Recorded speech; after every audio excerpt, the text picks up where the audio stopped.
మంత్రులు దామోదర రాజనరసింహ, శ్రీధర్ బాబు ఎల్బీ నగర్లో పర్యటించారు. హుడా చైర్మన్ వెంకటరెడ్డిని పరామర్శించారు. ప్రజల అభిప్రాయాలు, సూచనలు తీసుకోవడానికి మాత్రమే అధికారులు అక్కడికి వెళ్లారని అన్నారు. ఇందులో ఎవరు కుట్ర పన్నారో వారిపై చర్యలు తీసుకోవాలని, అమాయకపు రైతులపై కేసులు నమోదు చేయకూడదని సీఎం రేవంత్ రెడ్డి ఆదేశాలు జారీ చేసినట్లు గుర్తు చేశారు.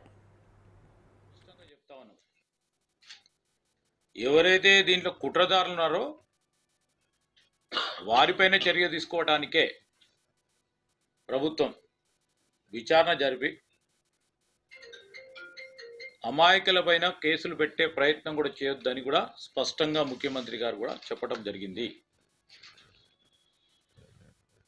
అమాయకులైన అక్కడ ఉన్న మా గిరిజన రైతులు కానీ చాలామంది కూడా స్పష్టంగా వారి వారి అభిప్రాయాలను తెలుసుకునే ప్రయత్నం చేసినప్పటికీ కొంతమంది అక్కడ డిస్టర్బెన్స్ క్రియేట్ చేయడానికి ప్రయత్నం చేసినప్పుడు మేము ఈరోజు కూడా చెప్తా ఉన్నాం, ఏ అమాయకులపై కూడా కేసు పెట్టే ప్రయత్నం చేయదు ప్రభుత్వం.